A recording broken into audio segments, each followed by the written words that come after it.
Untuk sholat duha, Ustaz, kapan waktu yang terbaik untuk sholat duha? Sholat duha itu pertama waktunya dulu. Waktunya dimulai sejak waktu syuruk. Syuruk itu awal duha. Ingat ya? Perjalanan matahari yang bergerak dari mulai terbit, fajar terbit, sampai berada di posisi tempat terbitnya, sampai nanti bergeser lagi, sekira bayangan itu 1 tombak kurang lebih. Kalau kita nanam tombak, ya sampai kokoh ada matahari, bayangannya sudah 1 tombak gitu ya, sama dengan itu gitu. Nah, kan nanti bisa jadi memanjang, bisa jadi mengecil kan. Nah itu waktunya syuruk namanya. Pergerakan matahari disebut isyraq. Berada di porosnya disebut masyrik namanya. Bayangan yang 1 tombak ini itu sudah masuk waktu syuruk. Syuruk itu awal duha. Jelas? Awal duha. Di awal duha ini ada kemuliaan. Hadisnya sahih. Sahih sekali. Di At-Tirmidzi hadisnya. Qala Rasulullah sallallahu alaihi wasallam, Rasulullah SAW bersabda, atau kama qala, man shallal ghadata fil jama'ati. Di redaksi lain fil masjid. Siapa yang menunaikan salat subuh dengan berjamaah. Di hadis lain di masjid. Jadi ada 2 diksi di sini, 2 redaksi. 1 ditunaikan berjamaah, yang kedua di masjid. Saya mengambil jalan tengahnya saja. Yang prioritas itu yang dimaksud masjid. Salat di masjid. Tapi kalau ada uzur tidak memungkinkan ke masjid, nah ini. Biasanya sih uzur yang dimaknai di sini ada yang lekat dengan perempuan yang tidak memungkinkan ke masjid karena alasan-alasan yang ditoleransi oleh syariat. Dan itu nanti banyak riwayat menyebutkan statusnya sama dengan sholat yang ditunaikan laki-laki di masjid. Jadi ibu jangan berkecil hati, karena memang hati sudah kecil gitu. Kalau besar kan repot tuh, nggak bisa ketampung.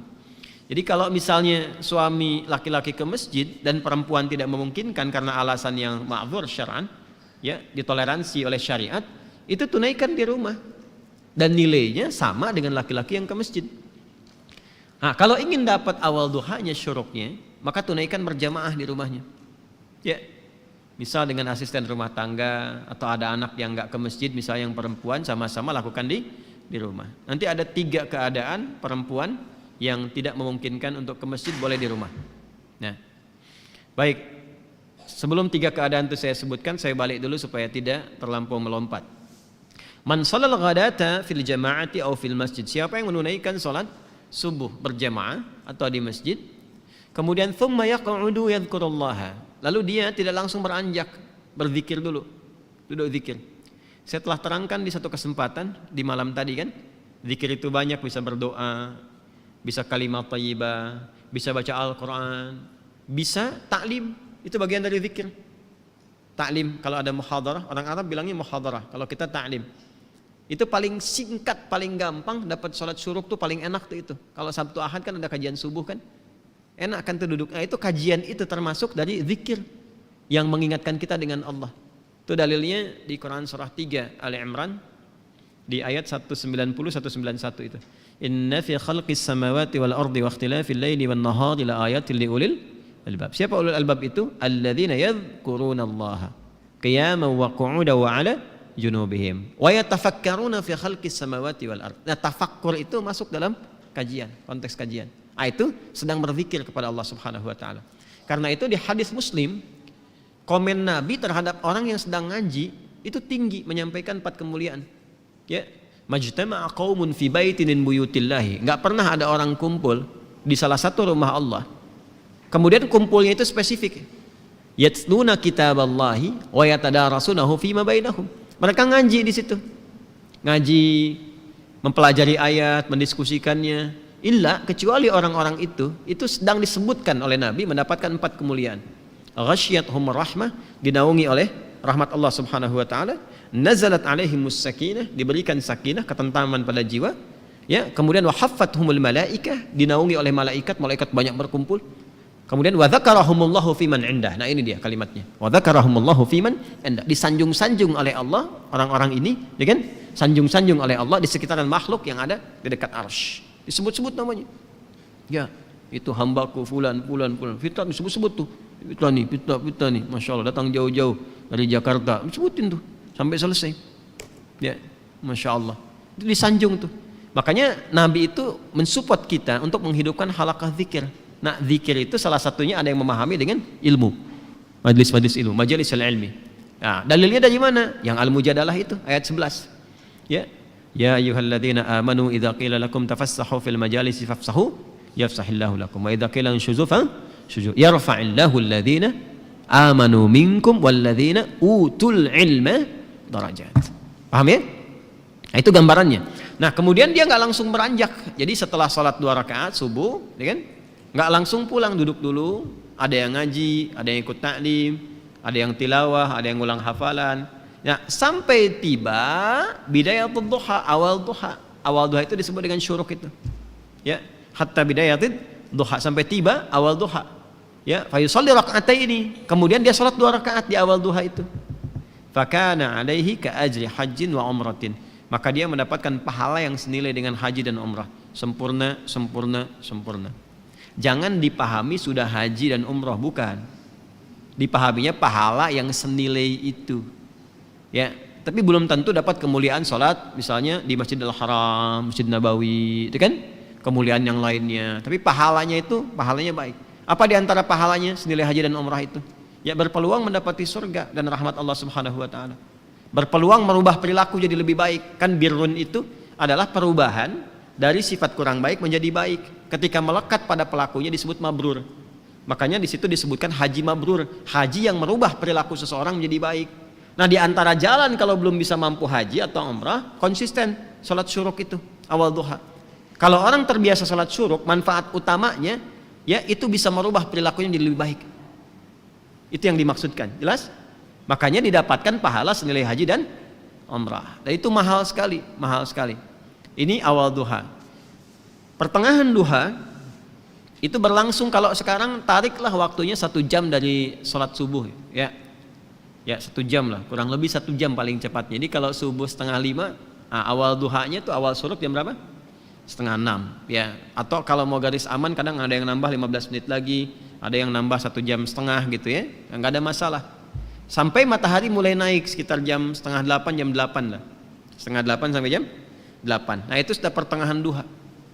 Kalau dikonversi ke jam sekarang, zuhurnya jam 12 kurang, ya sampai jam 10:30 lah pertengahan duha itu. Kalau lihat situasi sekarang ya, kadang-kadang panas kan, kadang-kadang agak mendung gitu. Sampai 10:30 itu pertengahan duha. Kalau awal duha, bilangannya 2 rakaat. Pertengahan duha bisa sampai 4. Bisa sampai 4. Umumnya. Manfaatnya banyak lagi. Itu yang dimaksudkan pengganti zikir dari seluruh tubuh itu. Ya, tubuh kita kan sebetulnya harusnya berzikir, semua tubuh kita tuh. Dari pikiran, dari mata, telinga sampai ujung kaki. Zikirnya anggota tubuh itu dengan mengingat Allah, dengan cara menggunakan semua fungsi tubuh pada yang dikehendaki oleh Allah. Mata ini yang Allah inginkan apa? Melihat yang baik. Jadi zikirnya mata itu menatap yang baik-baik menurut Allah. Ketika menatap yang buruk, dia sedang keluar dari jalur zikir. Demikian cara memahaminya. Nah, itu pengganti itu yang mengkafar kewajiban itu. Wajib ini dalam konteks bukan wajib dalam seperti hukum fikih ya, bukan. Artinya sesuatu yang seharusnya melekat secara fitrah. Ya. Nah, itu tertutupi oleh rakaat salat duha di pertengahan. Yang 2 rakaat itu. Kalau kita mau teruskan sampai 4 boleh. Ya, itu yang salah satunya bisa menjaga kita dari musibah umum yang mungkin terjadi. Ya, misal banjir di komplek misalnya, kita bukan komplek PTM ya, komplek tertentu misalnya. Kalau di sini insya Allah nggak banjir, ya cuman kadang naik dikit. Insya Allah selesai. Banjir nih, nah misalnya. Itu kan umum terjadi tuh. Kok bisa gitu ya? Yang seharusnya volume airnya tuh kelihatan tinggi, tapi ada satu rumah yang nggak kena air tuh balik lagi gitu. Nah itu maksudnya. Macet nih sekarang kan? Udah macet sana sini macet luar biasa. Padahal si Komo nggak lewat kan. Itu menariknya, yang konsisten ibadah ini itu tiba tuh bisa saja dipalingkan dari jalur macet itu. Ada yang ngasih tahu kah? Tiba-tiba ada polisi datang misalnya, Pak nggak usah kesini Pak, ini padat, Bapak lewat sini aja tuh. Kok bisa cuman Anda gitu kan yang diarahkan ke situ? Ya, terus bisa jadi Ada misalnya iring-iringan lewat, ya kelihatan, udah masuk aja sini, masuk tuh, ikut kan, bukan pindah mobil, maksudnya mobil yang ikut di belakang tuh, ya. Kadang-kadang kan juga mengikuti mobil jenazah. Ini ada orang soleh meninggal tuh masih beramal juga kan, ambulan diikutin di belakang. Nah itu, ya itu musibah umum yang kadang menimpa, tapi kita tidak mendapatkan bagian dari itu, terjaga. Bukan musibah khusus spesifik yang harus dialami untuk melatih ketangguhan kita dalam berkehidupan. Yang ketiga, akhir duha. Akhir duha itu sampai menjelang zuhur, dari 10:30 sampai menjelang zuhur, sampai menjelang tibanya adzan zuhur, itu akhir duha. Itu bisa sampai 8 rakaat, bisa 2 sampai 8 rakaat. Kerjakan 2 ya, sama 4 kali. Seperti taraweh yang 11 rakaat itu kan 8 rakaatnya, ada yang 2 deh, boleh. Mau 4 juga bisa. Tunaikan itu. Di antara fadilahnya bisa memudahkan limpahan rizki. Ya, tapi bukan narik kemudahan rizki sebagai motif atau modus untuk sholat duha. Kalau itu biasanya walaupun dapat berkahnya kurang gitu. Ujung-ujungnya nanti masalah aja. Ya, biasanya suka begitu. Kalau saya sarankannya nggak usah mikir apa-apa, pokoknya kerjakan lillah aja. Nanti biarkan Allah yang menggerakkan segalanya. Paham ya? Baik. Boleh nggak dikerjakan berjamaah sholat duha? Sifatnya sebetulnya sendirian. Tapi pernah ada kasus Nabi sedang sholat duha, terus beberapa di belakang ikut makmum ke Nabi, dan Nabi tidak menegur dan tidak memberi kode, diteruskan sampai selesai. Maka ulama kemudian melihat itu sebagai salah satu landasan dibolehkannya dalam keadaan tertentu, ya duha itu dilakukan berjamaah.